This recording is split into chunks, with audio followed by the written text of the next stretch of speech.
Hello, everyone, and welcome to this week's edition of HoloTube. Today, we are very happy to have Xin An, who is now in Warsaw, and he will tell us about relativistic fluctuation dynamics. Xin An, the screen is yours. Okay. Thank you, Marius, and thank you for invitation. And I will be very happy to present my work in this HoloTube about relativistic fluctuation dynamics. In this HoloTube, I will not discuss holography, but I hope what I talked could raise some interests or even provide some insights for people who are working on holography. Okay, so let's start from the motivation. So we know that fluctuations are ubiquitous phenomena emerging on all length scales, from the scales as large as the cosmological scales, all the way to the microscopic like Planck scale, where you have emergence of the quantum fluctuations. They might originate from different principles, but indeed they are all consequences from the fact that we cannot measure physics at arbitrary small scales. And this topic is also related to the Nobel Prize 2 years ago, where people use fluctuating hydrodynamics to demonstrate the existence of climate change, and also the interplaying of disorder phenomena to the fluctuations. So let's first discuss fluctuation equilibrium. So fluctuation equilibrium is usually referred to the thermal fluctuations, which appears in systems possess large number of degree of freedom. Because the degree of freedom of the system is large, that means, according to central limit theorem, there will be a small deviation from Gaussian distribution for these fluctuations. And this also implies that non-Gaussian fluctuations become more and more important when the system possesses smaller number of degree of freedoms. And this is precisely the case when the system is closer to the critical point, where you have, because the correlation length of the system is increasing to infinite in the thermodynamic limit. That means the uncorrelated degree of freedom in the system is smaller and smaller. And then the non-Gaussian fluctuations become more and more important. But just as what Saskin said, the thermal equilibrium is extremely boring based on some degrees of bias. So then we should also think about the fluctuation outer equilibrium, which is usually studied in the context of hydrodynamics. So in a hydrodynamic system, we deal with a large number of locally thermalized cells, hydro cells, co-moving in the fluid.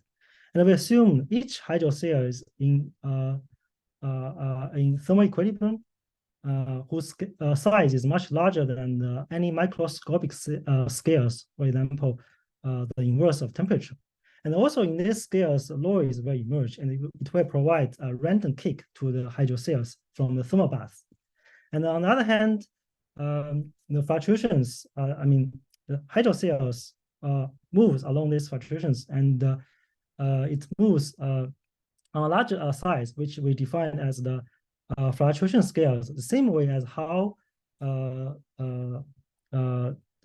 phasor quantities moves on the size of the system inhomogeneity, which is described a set of conservation equations for hydrodynamic conserved quantities, such as charge density, energy density, and momentum densities. So why the hydrodynamic fluctuation is important? Let's come back to the original formula, which is first proposed by Einstein.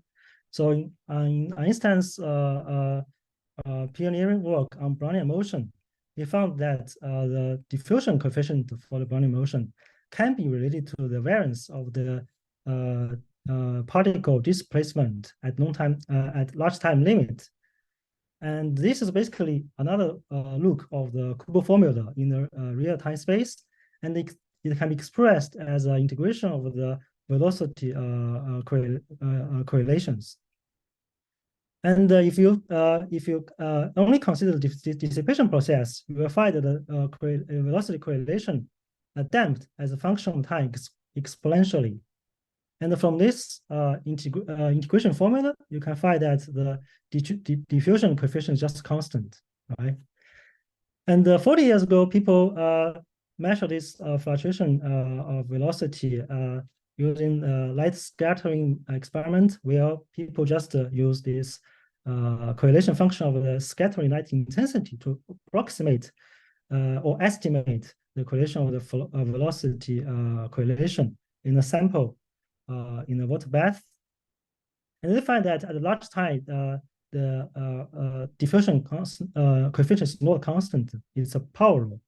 And if you take into account the fluctuation in this calculation, you will indeed find that it will provide the famous 3/2 power law in time for the velocity fluctuation, which also means that the diffusion is scale like time to the power -1/2, which fit this experiment much better compared to the original formulation. So this implies the importance of fluctuations in hydrodynamics in this condensed matter systems. And come back to the motivation of our work. Of course, it also works and become important when we study the port medicine such as QGP, which is created in Hammond collisions. So we know that the fluctuating hydrodynamics should work where hydrodynamics works, right? So why hydrodynamics works in QGP? Because the number of particles created in Hammond collision is large enough. Although it's not Avogadro number, but still it's like 100 to 10,000 particles. It's large enough. And also the time of approach to hydrodynamic regime, or so-called hydrodynamization time, is about 1 Fermi. It's also fast enough. And also, because the size of the fiber is small, and it's like about 10 Fermi, and the fluctuation according to the central limit theorem becomes important, and this becomes rather important if the system is close to a critical point where the correlation lengths become very, very large. But you may think that the equilibrium study of the fluctuations is enough, but indeed, we should also keep in mind that we are using the non-equilibrium, experimental facilities to explore these equilibrium properties of QCD phase diagram. And in experiment, the system created from Hammond collision is out of equilibrium, and the observables measured from the experiment is fluctuate event by event. And similarly, in equilibrium, when people calculate these observables, which fluctuate ensemble by ensemble. So indeed, fluctuating hydrodynamics provide a non-equilibrium approach to revealing the equilibrium properties of QCD phase diagrams. I should also mention that the fluctuating hydro is also important to maybe study the early universe evolution. This is simply because that a small bang happened in Hammond collision is very similar to the big bang of the universe, because both of them start from the extreme initial state, and they have the particle synthesis, and the system expand, cruise, and with results of procedure and also summarization. But they're also different in a way that in Hammond collision, we can have infinite many different events we want, right? So we have high statistics, and all the observers are measured in momentum coordinate. While in cosmology, we only have one realization of this universal expansion. We only have one event of the same B. This is usually also referred to as the cosmic covariance problem. And all the quantities are measured only in space coordinate from the Earth, which is also in the universe. But still, fluctuating hydrodynamics is also important tool to study the early universe evolution. Okay, so let's begin with the theory of fluctuation dynamics for hydrodynamics. So here I categorize this theory into two groups. In the first group is the effective field theory approach, which is more like a top-down approach, where we start from effective action with first principles, such as MSR, string carriage, Hohenbach happening, and particle is reducible. And I will mention this a little bit later. And the second group, we start from the phenomenological equations with required properties we add to the equations. for example, the non-trivial equations in stochastic expression or Fock-Planck equations in deterministic description. These approaches are more like a bottom-up approach. So let's first look at these two different equations in the bottom-up approach. So in stochastic equations, in stochastic expression, we studied the Langevin equation, which is nothing but Newton's equation plus noise. So it's basically, in the right-hand side of this equation, you have this macroscopic deterministic drift force, and also the microscopic random force, which is called noise. And we require that the noise correlator is given by this Gaussian form, whose amplitude, which is usually termed the Onsager matrix, is a symmetric matrix, and it's determined by fluctuation dissipation theorem as we demanded, and also it's in a Gaussian form. And this will bring actually two problems. One is that because the noise is Gaussian, it's in real space like a delta function. So when you simulate these equations in discrete lattice space, right? When you decrease the length of the space unit, right, and then the delta function will give rise to divergence due to this infrared divergence, right? Then this is sorry, and this is a so-called infinite noise. And another problem is that the noise amplitude in the discretized form will also have some non-trivial time dependence on different time steps. And there will be ambiguity when how you choose this time dependence. This is called multi-predictive noise. And to resolve this two problems, we can consider alternative approach where we deal with this probability evolution equations. We call the Fock-Planck equations. It's just a evolution of a property in the parameter space where the properties are ensured to be conserved. And it can be expressed in terms of this drift force terms and also the noise amplitude in this way, where we can also add a anti-symmetric Poisson matrix to this equation, which does not change anything about these equations. And it's anti-symmetric and it can be obtained from this Poisson bracket of this conserved quantities with the Hamiltonian of the system. And if we assume that the system has a well-defined equilibrium state, then we can express this drift force in terms of this Onsager Poisson matrix and also the equilibrium entropy. And this multiplicative noise problem can be resolved because we can always adjust the drift term to compensate the different description of this of the time description for the noise amplitude, such that the final physical quantity does not depend on the description from the multiplicative noise, and this ambiguity can be solved. And we can also solve this infinite noise problem analytically, and I will discuss this later. Of course, the Langevin equation approach also have an advantage. It will only deal with one equations, although you have to sample the system millions of times. While in this deterministic approach, we only need to provide the one sample or one initial conditions, but we have to solve millions of equations, which I will detail soon. So both approach for in this bottom approach, both equations deal with this endpoint correlators, which is ensemble average of this n fluctuation weighted by the probability distributions. And if you integrate out, because remember that we are dealing with the fields, right? If you integrate out this correlators in space time, you will obtain this cumulative for this probability distribution, which can be directly measured from, for example, Hadron collision experiment.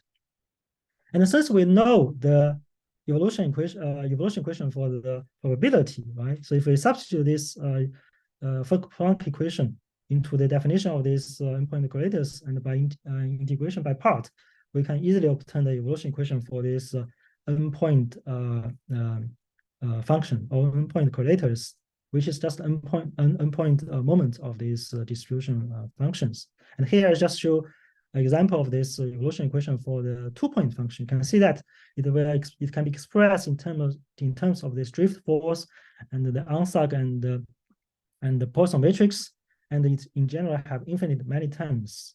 In general, we can express this evolution equation in this symbolic form, where the right-hand side of this equation depends not only on correlators up to Gn, but also correlators up to infinite high orders. That means we need infinite many equations to close this system.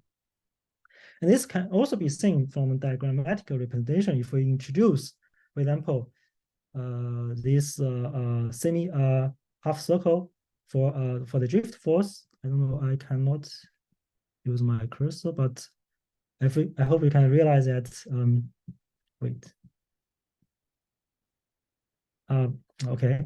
So yeah. So you can express the drift force with this semi half circle with one leg attached because it's a vector, and we can express this ansatz matrix as a triangle with two legs attached because it's a tensor, right? So in terms of these quantities, and we should also notice that the derivative with respect to the fields are corresponding to just adding additional legs to this vertex. Then we can just formulate this equation diagrammatically, and we find that this right-hand side diagrams can be categorized into two groups. One is from the derivative of the drift, and one is from the derivative of the noise.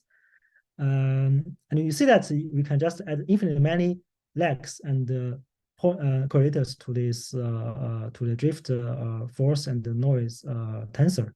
So we have infinitely many terms. And then what we can do here, just to, if you want to write the general equations for this endpoint function, you just need to calculate the correct combinatorial coefficient for each point at 3 levels, and you are done. So how to resolve this problem that we need to infinite many equations? The solution is that we just need to introduce loop expansion parameters, which we call epsilon, which is inversely proportional to the number of degrees of freedom of the systems. And then the evolution equations can be systematically truncated and iteratively solved. For example, here we show that the equation for endpoint correlators will only depend on endpoint correlators and the lower order correlators. If you assign the power counting to the endpoint functions and to the drift force and also the ansatz matrix and the Poisson matrix. And then hydrodynamics, this expansion parameters is just the ratio of correlated volume and the fluctuation volume.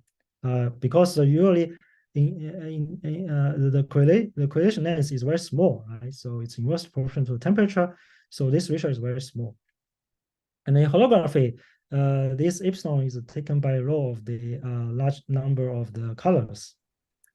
But we should also keep in mind that in practice, this number may not be that large. It's not infinitely large, so it may suggest that there will be also important correction from the large N correction to hydrodynamics from the holography approach. Excuse me. Yes. The mean free path does not enter here at all, right? This is just the number of degrees of freedom that you're counting here, right? Yes. Yeah, fair enough. Okay.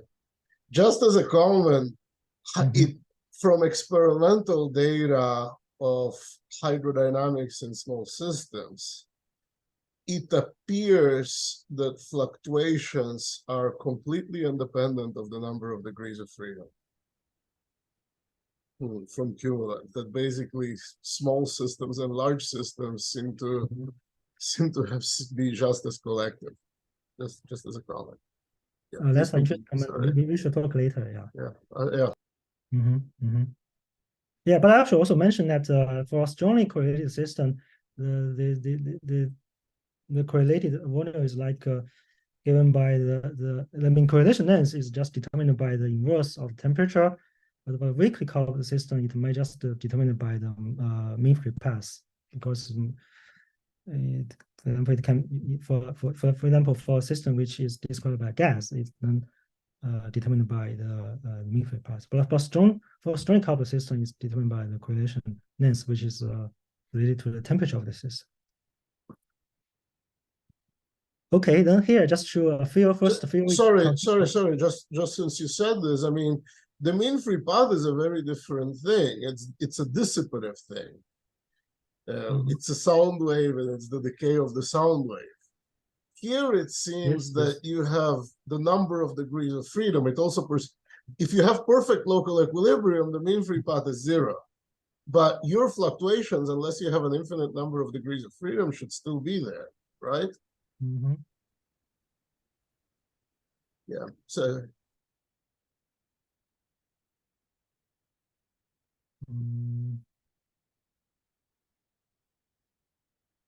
I'm not sure that in complete equivalent the mean free path is properly.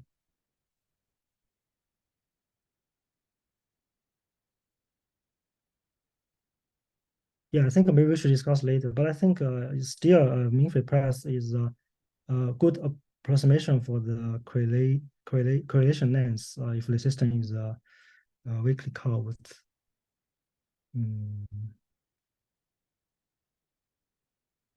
Yeah, but we can discuss this later. Let me just move on.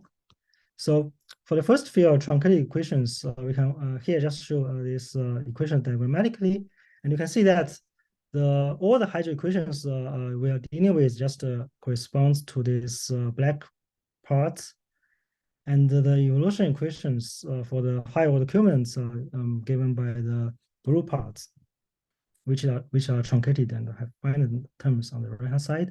Here I also show this one loop diagrams for this for the equations of hydrodynamics, Bayer quantity hydrodynamics equations, and the one loop diagrams will renormalize these Bayer quantities in hydrodynamics and also give rise to the long time tails, which I will discuss later. Another thing I should also mention here is that because now we are dealing with fluctuation fields, right? So these fields are dependent on space-time. So we have to introduce analogous endpoint Wiggler function to this usually used commonly used 2-point Wiggler functions in the literature by introducing a midpoint of this endpoint in space-time, and ensure the constraint that its distance from the midpoint from the endpoints are sum to 0, and with this constraint perform the Fourier transform of this endpoint function in real space to the wave number space. And this is also something people do not know how to deal with even a few years ago, as you can see from the review of Paul a few years ago. And because of this constraint, this also implies that the wave number sum also to 0 in the Q space. So with this, let me just show a simple example, which is a charge diffusion near the quick point, where we deal with this charge diffusion equation for the charge density without advections. It's just simple diffusion, and we can easily translate these discretized variables we used before to the continuous space where the psi is just the charge numbers, and the Onsag and drift Onsag matrix and drifters can be also mapped in this way. Then we consider a system evolves near the QCD creative point along the crossover side from a high temperature initial state to the low temperature final state along the white vertical trajectory presented in this QCD phase diagram. And in the top panel, we see that how these equilibrium curves looks like, right? Which is symmetric respect to the horizontal axis. And if you consider this mode, which is out of equilibrium, which means that it has finite Q wave number, then you see that these contours of the equilibrium plots will be dragged along the direction of the time, which is indicated in the lower panel. And it implies there will be a strong memory effect due to this evolution of non-equilibrium evolution of this culminant. And for more recent numerical implementation with also phased-out procedure, please read these papers. And finally, I just want to say a few words about the connection to the top-down approach, which is usually referred to as the Schwinger-Kalisch formalism, where you deal with this two copies of a closed time path, which is double number of these fields, which doubles the number of fields like usual hydroeffective theory. And you start from some at some UV scale with Bayer actions which depend on faster fields psi and fast fields psi and slow fields psi. And you integrate out these fast fields, and you're left with effective field, effective Lagrangian depending only on the slow fields, and which this Lagrangian can be constructed following some fundamental symmetries like KMS symmetries and parity and the time reversal symmetry, for example, and unitarity, for example. And here I just show this commonly used, effective Lagrangian expanded to quadratic order in these A fields. And by dealing with this determinant correctly, we can connect this. If you interpret this, probability as the path integral of this effective Lagrangian, then we can connect this probability, this Schwinger-Kalisch formalism to this Fock-Planck equation. But the advantage here is that this top-down approach allows us to write more general terms, which are allowed by fundamental symmetries, and they may not be able to be detected by these phenomenological models. So start from this more profound theories, we can write probably more complete theories for in this bottom-up approach. For example, if you consider non-Gaussian noise in this EFT approach, you could expect there will be also rank 3, rank 4 tensors appear in the Fock-Planck equations. Okay, so far everything we discussed only apply to a non-relativistic system where you have a difference of time and space. And how to develop this formalism for relativistic fluids in a coherent way.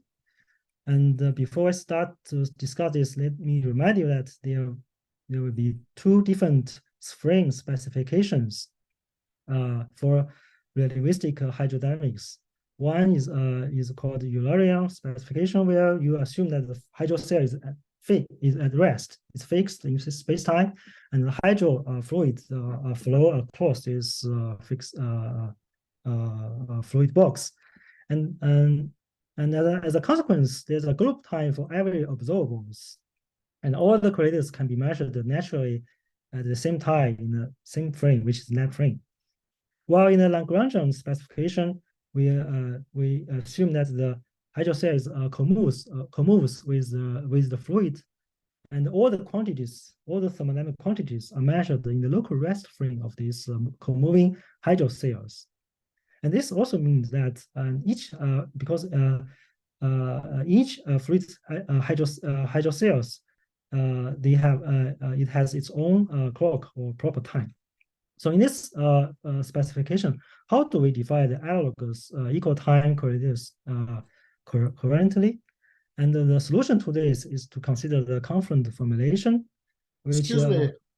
Yes. Excuse me. Just as a short, away from ideal hydrodynamics, you have the Landau frame, which is at rest with the energy, the Eckert frame, which is the rest with the conserved charge, and nowadays you have these other anisotropic frames where they claim that they have a causal Navier-Stokes equation. When you talk about each cell has its own clock, what part of the cell? The energy density, the charge, or what? It will be determined by the fluid of this cell. And yeah, but what property of the fluid? Because it's not uniquely defined unless you have zero viscosity. So that's what I mean. So even in the Lagrangian specification, you could still have a freedom, choice of freedom to choose this, how to define the frame in a local rest way, right? So you can choose the local rest frame where the energy current is at rest or the particle number is at rest. So there's still a different frame choice, even in the Lagrangian specification. Okay. This is a subtlety here. Yeah. Thanks. And also, I should also remind you that the velocity here, which is basically eigenvector of this energy momentum tensor, is also fluctuating, which can be also treated as a fluctuating hydrodynamic variable, if you wish. So this will always all be taken into account in our formalism. I will discuss soon. So in this confluent formulation, we provide a current description for the comoving fluctuations. That consists of several different ingredients. First, we need to introduce the confluent correlators, endpoint correlators, where we boost all fields which are measured in their own local rest frame to one common frame. And the choice of this common frame is arbitrary, and the natural choice is in the midpoint of this endpoint. And because this endpoint moves, right, as a function of space and time, the midpoint, which is determined by this endpoint, is also moving, and the difference of a given thermodynamic fields, right, measured before and after this movement must be calculated in the same frame.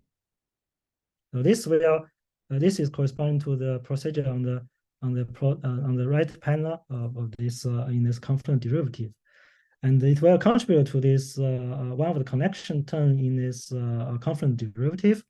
And also at the same time, we also need to take care of this equal time constraint, which ensure that all these fields are measured on the hypersurface perpendicular to the local velocity.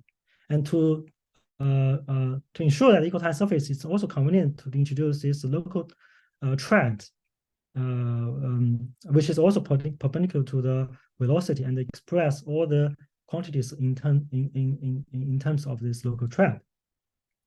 And this will give rise to the second connection term in the confluent derivative. And the advantage of introducing this local trend is also that now we can just introduce this a wave number, a three-component wave number, right, which is expressed in the local basis or local trend, and which is completely independent of this space. The midpoint variables. So in this way, if we introduce this local trend, we can separate the dependence of this distance from the midpoint compared to the with the midpoint itself, and then we can easily perform this regular transform, like how we deal with this in the non-relativistic case, and as if we do not know anything about the relativity. So this is one of the advantage of introducing this local trend for Wigner function. So finally, let me just show you how this equation looks like. So here, I just show this equation in an impressionistic form, where it consists of three parts. The first is comes from this sound propagation, and second comes from the dissipation, and third is just the interaction with the background. And the left-hand side, we have this also the Liouville-like operator with the non-trivial force term. And this equation can be solved, and the solution matches the thermodynamics with entropy functional, which is given by this as a function of the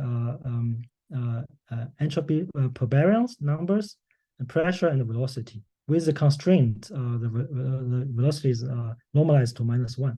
Here, I just show all the non-vanishing equilibrium diagram for this, for these endpoint functions, which solve this equation in equilibrium.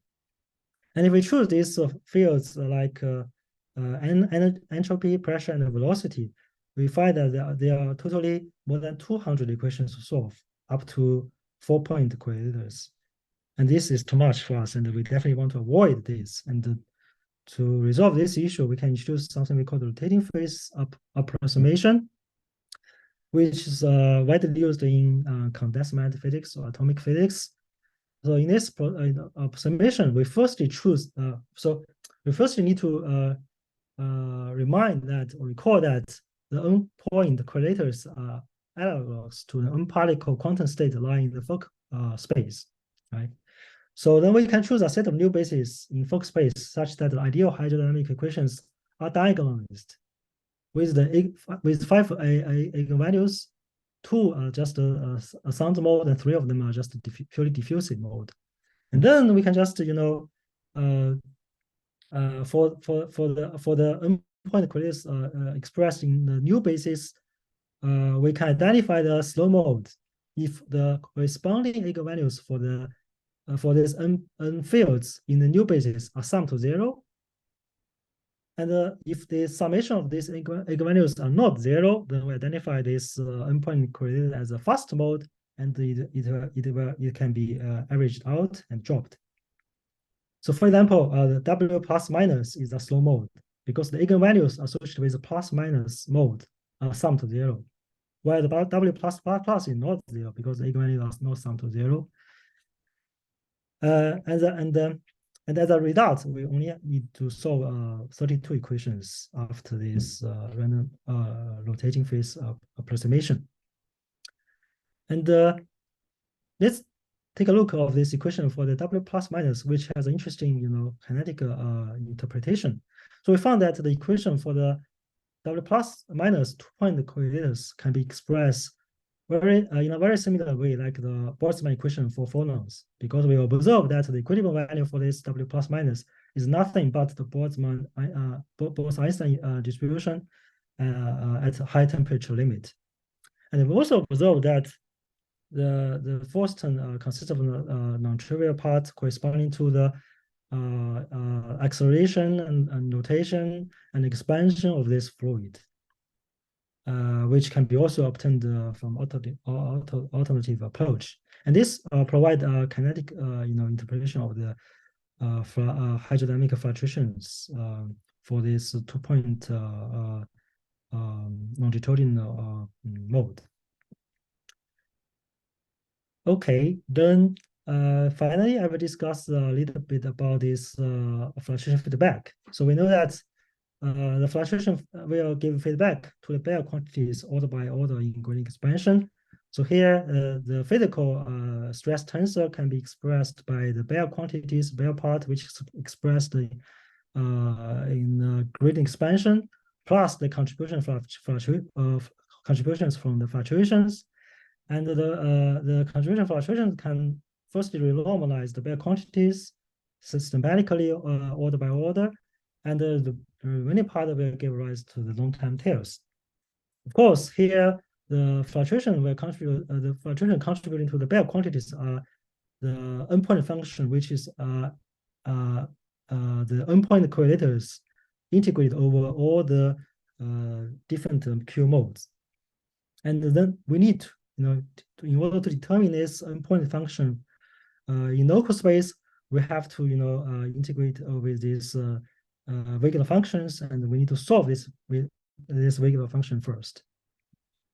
And let's take a 2-point function as an example.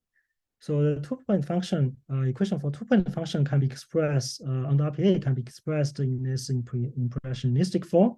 It's basically a relaxation equation, also with some non-trivial background terms. And if you solve these equations in omega space, you can find the asymptotic solutions at the large Q limit and the small Q limit. At the large Q limit, it's basically given by given by this. It's very close to the W0, which is the equilibrium value for this 2-point function. And as I show in this right plot, and at the small Q, it's basically a scale like Q square, which means that it will vanish when Q goes to 0. And this is just a consequence of the conservation. So because we know that the hydrodynamics just a gradient expansion near equilibrium, so we should expect the large Q terms will somehow renormalize these Bayer quantities non-trivially. So to see this, we just decompose this, this general W into the equilibrium part, which is W0, and the non-equilibrium part, And the non-equilibrium part, we also isolated the W1, which is the non-equilibrium part proportion to the first order ingredients. And if we solve this equation perturbatively using this ansatz, then we can find the order 1 solution for this Vega function, which can be expressed by this 1 over gamma q square, proportion to the gradient of the background hydrodynamic fields. If you integrate over this Q wave number, then you will find that if you choose a cutoff, because in general the integration is divergent, you have to introduce a cutoff to regularize this integration, and you will find that at 3 dimension, this G1 has this linear divergence in lambda, which is cutoff, which is also proportional to this first order gradient in background field. That means it will just renormalize the first order transport coefficient. And this is how this infinite noise can be regularized in this approach analytically. And here, just in the bottom, I just show how this first order transport coefficient can be renormalized by these hydrodynamic fluctuations. And a very interesting observation is that all this renormalization obeys this signal of thermodynamics, which demonstrated the correctness of this calculation non-trivially. And last, the long time. Sorry, I have a question. So probably I missed that. For the renormalized values, they depend on the gammas that you write down there. But are those higher terms in the 4 factors in the higher terms in the Lagrangian, or what are these gammas? Gamma L and gamma eta? This gamma is just a relaxation coefficient, which is like eta over s, for example. It's just a trust coefficient. Yeah. Okay. Thank you.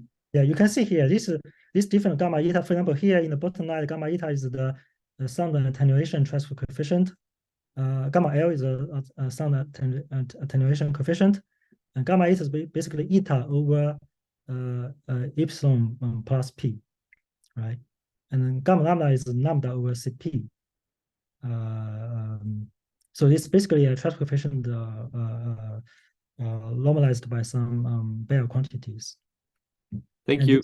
All share this common feature, which is impressionistically represented by this lambda over gamma, prefactor in front of this gradient. Yeah. So okay, so well, we only isolated the gradient, the first gradient terms at large Q limit near equilibrium, right? How about the remaining part? The remaining part, which is denoted by W tilde, can be obtained by subtracting this order 1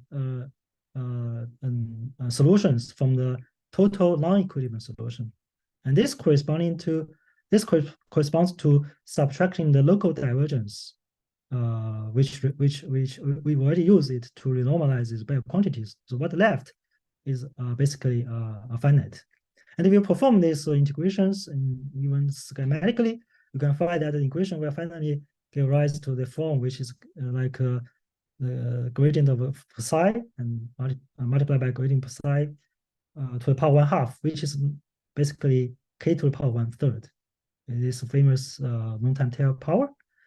And it can be also think about it's just this phase space integration of these Q numbers. So each phase space integration will give you, roughly speaking, the Q star Q, where Q star is the Q wave number set in the middle region of this Q along this Q axis, which can be determined by the computation of this relaxation of the fluctuation and the evolution of the background. So now we can, so far we only discussed about the 2-point case. If we extend this to arbitrary n, we find that because the Gn tilde is just the integration phase space integration of n different Q wave numbers with the constraint that all the Q are summed to 0. That means there will be n minus 1 independent Q integration. And similar to the 2-point case, we can find that there will be the final result will be roughly speaking Q to the power 3 times n-1. So which is also K to the power 3 n-1 over 2, right? So when n is 2, this will give you the 3½ power, or this the 3½ power. And if you consider the high order, it will give you a larger power, which is suppressed compared to the leading order contribution from the 2-point correlators. So that means if you are working with only first order hydrodynamics, or even second order hydrodynamics, you only need to worry about the feedback, long-time tail feedback from the 2-point function, because higher order point function are suppressed up to second order ingredients. And here, just show an example that the Bach stress tensor can be expressed in terms of its omega dependence transport coefficient. I think there's a typo here. This should be zeta omega. And at finite frequency, it can be expressed in terms of this way. You see that when at large frequency, there will be a suppression of this effective Bach pressure, which is a consequence of this time delay of the fluctuations contributions. And if you are familiar with this issue-stirred hydro, you should also soon realize that they share some similar feature, because the effective omega dependence stress tensor, the Bach stress tensor has a very similar expression like this. And this is because that, firstly, in the critical regime, that different slow modes may relax with different time scales near the critical point. This is the so-called critical slowing down. And in the formalism hydro plus or hydro plus plus, we just need to evolve hydrodynamics with these parametrically slow modes or modes simultaneously, which can be just which is given by this set of equations, which is shown here. You see here the physical stress tensor will not only depend on the renormalized hydrodynamic quantities, but also the non-trivial feedback from the fluctuations. And the fluctuation itself obey its evolution equations in wave number space. And you have to also, of course, integrate these equations in this wave number coordinates to solve them simultaneously. And the issue-stirred theory is also very similar if you assume, or if you demand, that the relaxation time for this Bach stress tensor also has the critical slowing down behavior, which means that it will also scale like in terms of correlation length to some negative power. So in this way, from this two different looks like two different theories, you obtain very similar dispersion relations, and they could and this also suggests that the issue-stirred theories in the critical regime provide a very rough how to say estimate of this critical phenomena.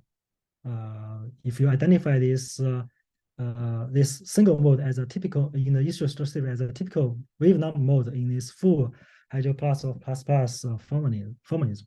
And because also the issue-stirred hydrodynamics is commonly used to resolve this stability and the causality issue for the first law hydrodynamics, it also suggests that it will be interesting to study how this fluctuation could help to promote the stability and the causality of this conventional hydrodynamics.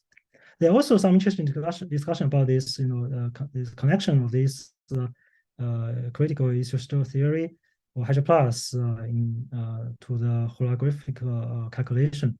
And this, I think I don't have time to discuss, and you can find some interesting reference cited, maybe all discussed by Matthew's paper given here. So let me finally come to the conclusion. So to summarize that, in this talk, I just introduced various approaches for fluctuation hydrodynamics, which have been developed in recent years, each with its own advantage or disadvantages. And I also show you that they can indeed be connected with each others. And also for the first time, we developed a current framework for fluctuation dynamics incorporating Gaussian hydrodynamic fluctuations in a current way. And we still need efforts to simulate the fraction equation with background. Of course, this is not easy work. And also we need to compare with the experimental data. So we need to provide the complete result prescription for all these for all these observers measured in the experiment. There are also several different other topics that we might study from this approach, but I will be happy to discuss this in a Q&A session. Okay, so thank you.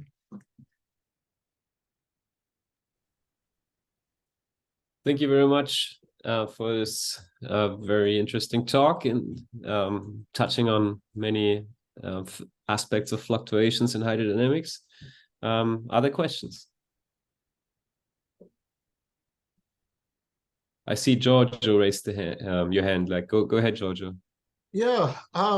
Well, I asked a few questions in the middle, but just to make it a little bit more systematic, can you go back to the expansion where there is T mu nu physical, and then you have the various coefficients? Yeah, this one here. Regarding the question about Landau frame, Eckart frame, and all the other possible frames, this is sort of where this becomes relevant, because you mentioned that you are fixing the frame according to some criterion, and then you are sort of measuring things with respect to that frame. Mm-hmm. The thing is, let's imagine, for example, that you have a background, and then you have a T1 that exchanges an energy fluctuation with a charge fluctuation, but leaves the energy momentum tensor invariant. Mm-hmm. So, for example, you mentioned the similarity with Israel Stewart. Let's imagine that you have a fluctuation in your approach that changes the definition of u mu, that changes mm-hmm. velocity, mm-hmm. and therefore changes pi mu nu, or one of the higher order coefficients here, but actually leaves the physical T mu nu invariant. What the experimentalist measures is the physical T mu nu. The experimentalist measures the energy momentum tensor, the charge current, and other conserved currents. The 0, 1, 2, etc., these are all things which are in theorists' heads.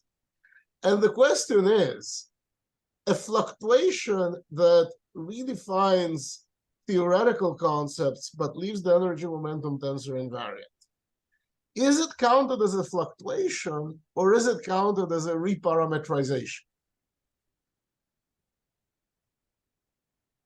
You see what I'm saying? Yes, yes. So usually people think about the frame choice just a reparametrization of these hydrodynamic quantities, right? Yeah. But if you keep the frame, if you keep the frame well defined, a change in frame choice is counted as a fluctuation, not as a reparametrization. I think that's you should think about that's just like a shift of these fields, right, by some amount, which is calculated by something called delta U or delta T, for example, and here I think the fluctuation feedback to these quantities are not really like that. It could even have a nonlinear correction, and but what I want to say is that the final physical T mu nu is expressed only in terms of this, renormalized quantities, which can be measured in experiment. They're always renormalized quantity you can measure. You cannot measure the bare quantities. And this fluctuation is not, I think it's not really just like a field reparametrization or just a frame choice difference. It will not, leave this T mu nu really invariant. It may be invariant for this renormalized part, but you see here, it will still give you some non-trivial part, which we call long-time tails, which is usually missed if you don't consider fluctuations. Yeah, maybe, but if it's observable, maybe I can rephrase what I understood, what Giorgio is touching at, and so it's, the way that I understand this is a more fundamental question. So in quantum field theories, when we write down actions and we integrate over fields, we usually throw away gauge redundant field configurations. We mod them out somehow because we understand that they're redundancies of how we chose to write down our theory. So like, for example, a U1 gauge symmetry. So we understand that these field configurations that are related by a U1 symmetry are in Maxwell theories, they're equivalent, and they should not be counted as individual quantities, and they should not be integrated over as individually physically realized configurations. And so I think the question that Giorgio is asking is, shouldn't we be doing the same thing here in this fluctuating hydro effective actions? Should we only integrate over physically relevant unique configurations, as opposed to, and this is fluctuations, as opposed to integrating over fluctuations that are just symmetries, like accidentally realizing some symmetries. I think this is the underlying question that Giorgio was asking. Yes, I'm not sure I understand, but I think they are still different. It's not how to say, it's not associated with this symmetry, like U1 symmetry or gauge redundance. Maybe there's some similar, but I think it's more like just you renormalize the quantum field theory from UV scales. Yeah, in any theory that we write down, we try to throw away the equivalent configurations. Well, at least that's a way to But I don't think there is any such redundancy in hydrodynamics. We have 4 conserved densities, which, if you don't have a charge, right? 4 conserved densities, and you could choose which variables you use to basically write your equations, but there are always 4 variables. But this is exactly. And there is a one-to-one correspondence between them. There is no redundancy. The number of variables is equal to the number of variables. Misha, careful, because there is. I mean, Xin mentioned Israel Stewart. In Israel Stewart, you divide T mu nu into the equilibrium part and pi mu nu. And then you write down essentially the equilibrium part, you decompose into flow, energy density, and pressure. Pi mu nu, you have this relaxation type equation with corrections in this. At the end, you're not going to have 4 equations. You're going to have something like 20 equations. And they are absolutely full of redundancies, because if you change u mu, a little bit, you will change the equilibrium energy density, you will change pi mu nu, but you might leave the total energy momentum tensor invariant. So yes, there are redundancies. No, there is no redundancy, because Well, let me just first say that the definition of or relationship between T mu and epsilon and U mu has nothing to do with Israel-Stewart. It's just a Landau condition, right? And that's it. It's completely algebraic, and it's one-to-one. So Yes. all this Israel-Stewart just complicates the discussion. Besides, Israel-Stewart is not even hydrodynamics. It's just some kind of modification of hydrodynamics, which is not even physical in most cases. But that's the discussion for another day. We don't need to even talk about Israel-Stewart to connect the variables which we use, epsilon, U mu, to the physical observables, which are T mu nu, right? Actually, there are only 4 of them, right? And there are only 4 conserved quantities in this system, right? And so there are 4 dynamical equations. All other equations, constitutive equations, are not dynamical. They're just constraints. They express the remaining components of T mu nu, which are not conserved densities, like stress components, in terms of the dynamical variables, in the, the basic variables, which are conserved densities, right? So I'm not sure there is, well, I'm pretty sure there is no any redundancy in this, right? Let me ask you something. You have a fluctuation in momentum, for example. Yeah. You assign it a probability, and then you have a fluctuation in energy density, and these 2 fluctuations compensate to have T mu nu invariant. Well, that's impossible. Why? It's not impossible. In Israel-Stewart, you would consider. No, but that's just impossible. How can you make this already in one? So what you call, let's put it this way, what you call the momentum density, so if it fluctuates, what it essentially has to change the velocity of the frame, right, in which the fluid is at rest, right? So U mu will have to change.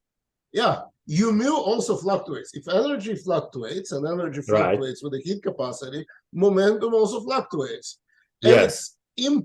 If momentum fluctuates, you do not know U mu with certainty. U mu is something that exists in the theorist's head. The experimentalist measures momentum correlations. That's what we do. Yeah, exactly. But if I know U mu and I know epsilon mu, I can unambiguously determine T0 mu, which are the but you don't know U mu. You in know any the frame. components of the energy momentum tensor. You don't know U mu per se. Well, I can determine them if I know T mu nu. In fact, I mean, this is why I'm saying, you said it's Israel-Stewart is for a different day, but Landau defines one U mu, Eckert defines another U mu, BDNK define a third U mu. Well, let's these are, and if you know. Well, let's put it this way. We in the discussion that in the whole talk of Xin, as far as I could tell, he only used one definition of U mu, which is Landau. Yes. And that's it. That's what we call U mu, right? Okay. But that's not a physical observable. Landau mu is not a physical observable. Well, it's related algebraically to physical observables. It could be calculated from physical observables. Right? Yeah. Sure. So in that sense, it is a physical observable. It's just defined as a four velocity of the rest frame of the local element of the fluid. Can't get more physical than that. And by rest frame, we define it as a frame in which T0i components of the physical observable are zero. It's just completely defined. It defines the frame, right? Yeah, but now you add a fluctuation. Now you add fluctuations. And the question is, you've defined the Landau frame, you have a fluctuation in energy with respect to it. And the question is it a fluctuation on top of the Landau frame? Yes. Or have you defined the Landau frame wrong? No, you cannot define Landau frame wrong. It's just, you know, Yeah, you just define it, all right? If the energy fluctuated, but the momentum didn't fluctuate, right? What do you mean by energy? You mean the energy in the rest frame? Yeah, the energy density. Yeah, if the energy density in the rest frame does fluctuate, but the velocity of rest frame does not, well, it means that it's a physical fluctuation. It will change T mu nu. There is no invariance here. T mu nu is not invariant with respect to this. If energy and momentum fluctuate together, then it becomes more complicated. Yeah, but then if momentum, if momentum fluctuates, then it's obviously the stress tensor will not be invariant because in the rest frame of the fluid, in the old rest frame of the fluid, now the fluctuating fluid now has non-zero momentum, which means that it's no longer the rest frame. It means the vector which describes the rest frame, which we call u mu, changed. And vice versa. If the vector changed, then of course T mu nu has to change. I think it's just a much, yeah. I would say that it's. I would say that it's. If the fluctuation dissipation theorem works locally, then maybe you have a non-equilibrium fluctuation, let's call it that, on top of your frame, or maybe you misidentified the frame. That's sort of where the potential for redundancy comes from. I don't see a potential for redundancy. There may be what could be an interesting question. I mean, let me ask, on this slide, you have T0, T1, T2, etc. They have their own equations of motion. They have their own equation. They have their own equations of motion. It's sort of similar to Dyson-Schwinger. The notation you guys chose is similar to Dyson-Schwinger equations, but you can only see the sum. So if you have different equations of motion which leave the sum unchanged, that's indistinguishable in principle. In principle. Yeah. In principle, that's indistinguishable, not just in experimentally. Yeah, but I think this this separation only occurs after we have defined the fluctuating epsilon and u mu in terms of fluctuating T mu nu. So T mu nu is given. Then without referring to this expansion, we can determine based on this T mu nu epsilon and u mu without any expansion and fluctuations. It's just one-to-one correspondence. And then we write equations which those newly defined quantities obey. in that using that expansion in powers. There may be a potential for some kind of reparametrization invariance. Okay, you are talking about. I see what you're I see what you're saying, but there is a subtle issue. There is a subtle issue here that. So epsilon, you can certainly, if you are given a T mu nu, you can certainly decompose it into epsilon and u mu according to the Landau criterion. However, so T mu nu is an element of an ensemble if you're allowing for fluctuations. Epsilon is also an element of an ensemble. In thermodynamics, energy density fluctuates, and the width of the fluctuation is the heat capacity. U mu, thermodynamically, is an intensive quantity. It's the covariantization of temperature. You have temperature, in a hydrostatic limit, you have temperature. If things are moving, you have momentum. And the Lagrange multiplier for momentum is u mu over temperature. So epsilon, T mu nu is an element of the ensemble. Epsilon is an element of the ensemble. P is an element of the ensemble. But u mu is a Lagrange multiplier, which you use to parameterize the ensemble. You see what I mean? It's sort of a subtle issue. But I think that when people say that when people say you can decompose T mu nu univocally into, yes, you can, but you're mixing apples and oranges when fluctuations are concerned.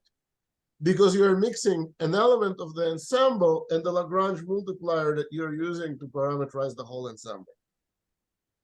So once you add fluctuations, you have to be careful.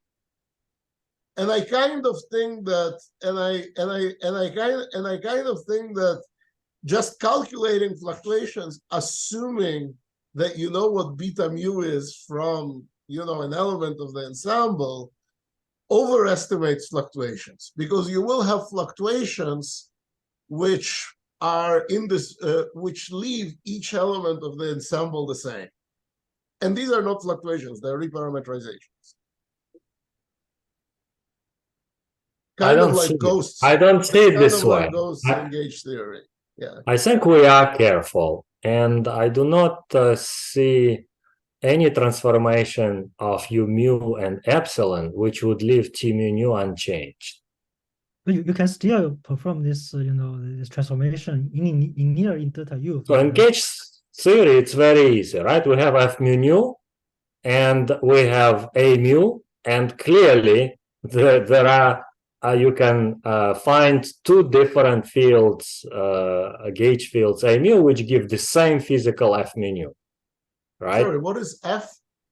F is well, if we're talking about gauge invariance, F mu nu is gauge field strength tensor, right? Yeah. So sure. and A mu is the variable which you draw the analogy with. Yeah. Is one which has built-in redundancy. Then I can clearly identify that there are two or more different values of choices of A mu, which leads to the same physical F mu nu, right?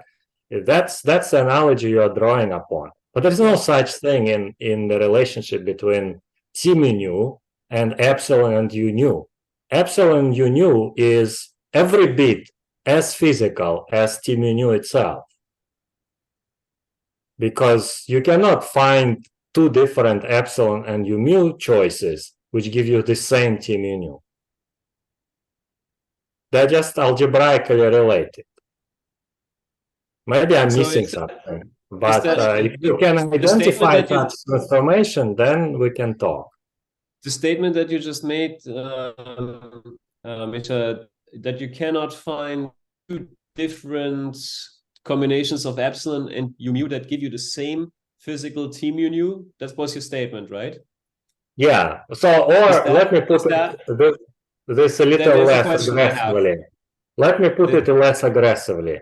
We can talk about reparameterization freedom if we could look at this definition of T mu nu in terms of epsilon and u mu, And we can find two different choices of epsilon u mu, which give the same T mu nu.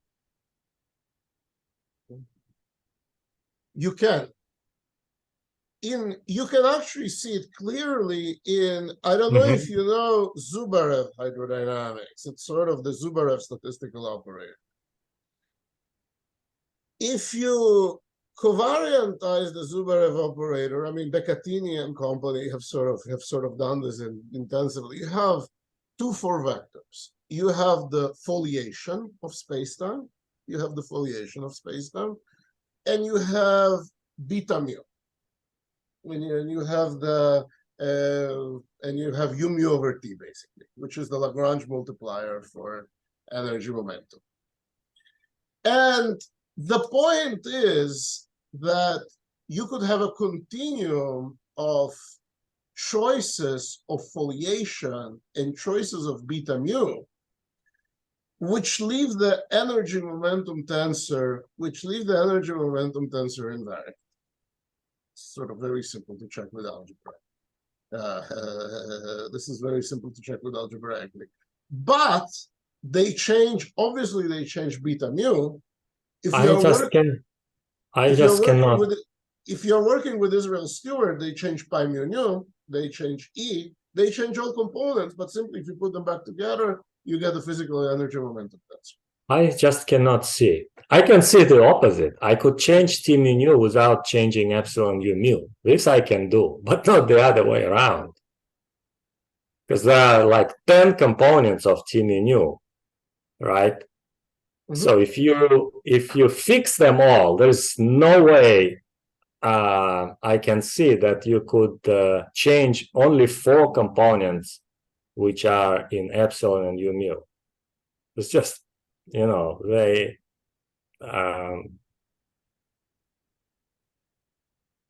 well, you have 10 components, but T mu nu and equilibrium you have equilibrium T mu nu and you have everything else that you have to parameterize somehow.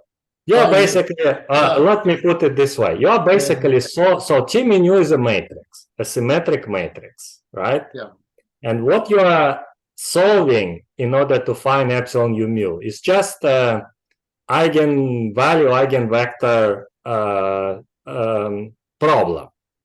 You are finding time-like eigenvector and its eigenvalue for the tensor T mu nu, for the matrix T mu nu.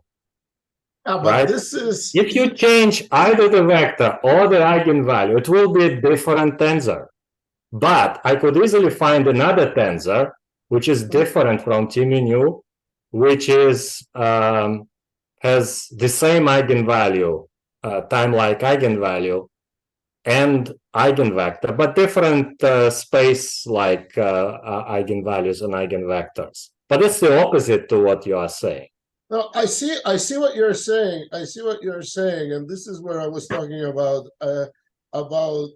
I mean, if you're considering fluctuations, if you're considering a deterministic theory, then fine. You find the eigenvector of T mu nu and you call it flow. But if it applies to fluctuations as well. Well, no, because think about the hydrostatic limit. Forget flow. Just think about one frame of reference. You have energy density and temperature. The two are Legendre transforms of each other. Energy density and temperature are Legendre transforms of each other. So if you have temperature, you can calculate the fluctuations of energy density. If you know temperature, you can calculate, you will have an ensemble of energy densities, you can calculate fluctuations of it. Obviously, if you choose the Helmholtz instead of the Gibbs ensemble instead of the Helmholtz ensemble, you can do the opposite. You know the energy density, you can calculate the fluctuations in temperature. But flow, u mu over t, is the covariant generalization of this. It's the Lagrange multipliers of the energy momentum current. Maybe let me put it this So you way. have the energy momentum current, you have u mu over t, they are the Legendre transformations of each other. So if you use them as an algebraic decomposition, you are kind of comparing apples and oranges, because one is specific to the ensemble and the other one isn't. The other one is specific to the element of the ensemble. I think that's maybe if you take the that's not how we define epsilon mu mu. The short answer. That's not how we define epsilon mu mu. We define it much simpler than that. There is no Legendre transform. There's nothing but Landau condition.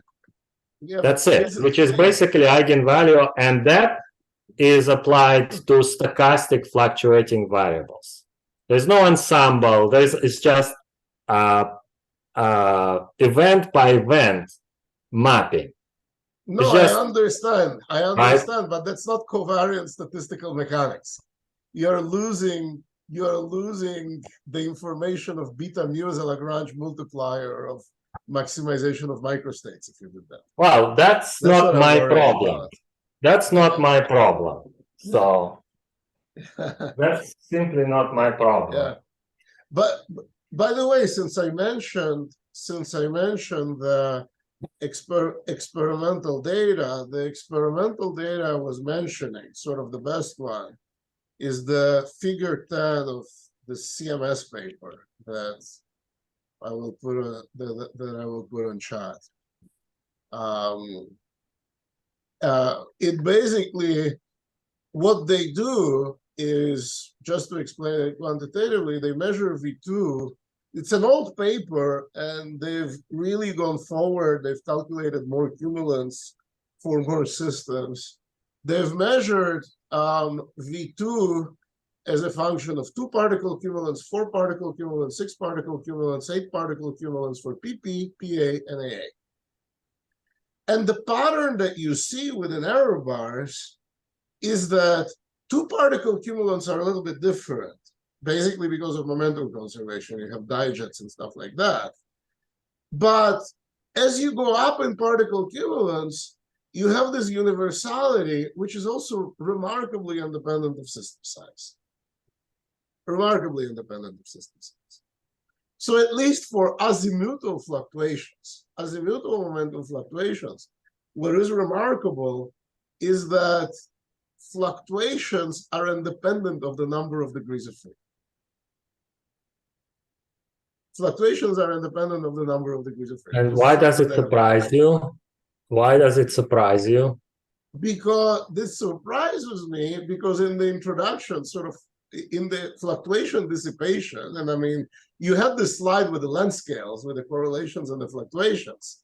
A very basic prediction is that as the number of degrees of freedom, as you go to an event with fewer degrees of freedom, fluctuations should be bigger with respect to the averages. And if fluctuations are bigger than with respect to the averages, you should be outside of equilibrium.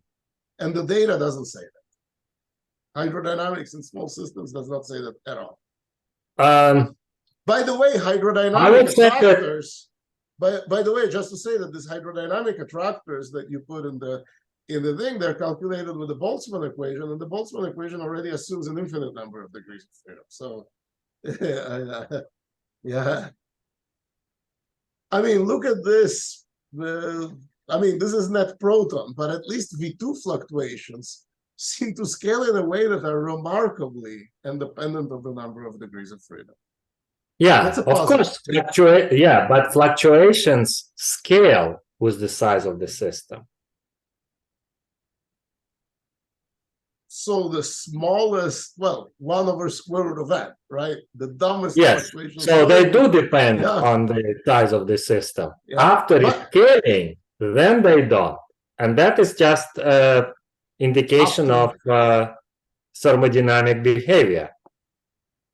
Yeah, but it seems that you have thermodynamic, the extent of thermodynamic behavior is independent of number of particles down to systems with 30 particles. Well, that is remarkable, but it simply That is means that remarkable. 1 over square root of 30 well, this coefficient, which is 1 over square root of 30, is also small for some Not reason. 30. This is hydrodynamics. It's not 30. It's the cell. The whole system you divide into cells using, you know, the hydrodynamics, some participation lag or something. Then it's not 30. Then it's like 3. Yeah. Well, you have to, you have to. Yeah, it is non-trivial, but it's part of the same puzzle that that people in this community struggle is why hydrodynamics applies at all to the small system. Even before you start talking about fluctuations, the question is, does hydrodynamic apply to systems which involve only 30 particles, as you say? I haven't checked, right? I mean, and that's already a puzzle. And the fact that fluctuations also behave as hydrodynamics would predict, which is scale with the size of the system as square root of n, down to 30, is just a confirmation that hydrodynamics does indeed apply. Not just to averages, but even beyond that, which does strengthen that, that puzzle. For very small systems, for system, exactly. Yes, for very small systems. I mean, for the only explanation that I can think of personally is redundancies. Is the redundancies that we were talking about that would make, I mean, you know, the equivalent of ghosts, which are sort of transformations that leave T mu invariant, would mean that as you go down in the number of particles, fluctuations become important, but redundancies also become important, and they cancel each other out. This is qualitative. This is not quantitative. But I would turn it around and say that after all, thermodynamics and by extension hydrodynamics is simply expression of the principle of the most likely evolution of the system given incomplete knowledge about that initial state, right?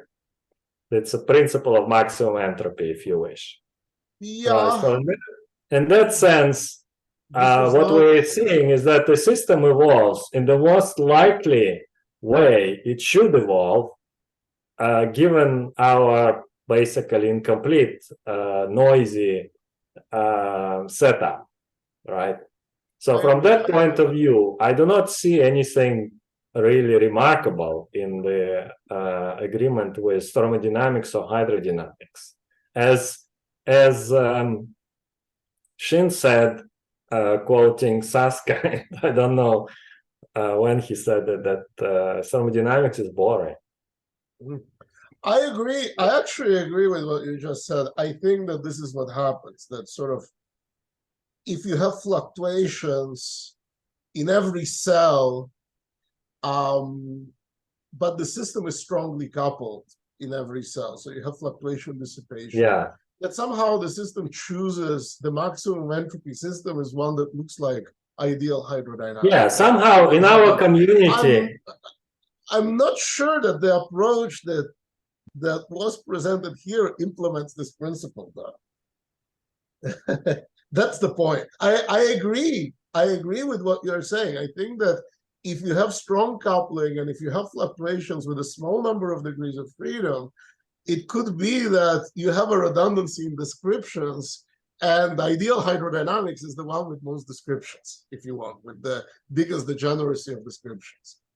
Yeah, but one needs redundancies for that. Yeah. I don't see it this way, unless you redefine what you mean by redundancy. I think the way that I am, I would kind of interpret what Saska is saying is that in our community we are looking at the problem upside down. We are trying to find a non-trivial physics which would explain why the system reaches thermal equilibrium, right? while Saskin is saying that thermal equilibrium is a default, and you need to find non-trivial physics to explain why the system is out of thermal equilibrium. So describing thermal equilibrium is the basic things. And hydrodynamics essentially gives you the first sort of tiny step out of that thermal equilibrium. It says that there is no global thermal equilibrium, but there is still local thermal equilibrium. And its deviations are parametrically small. That's maybe what it that's does. so. Just on the keeping in view that we're on record still, maybe this is a good way of ending this like and like with that statement. I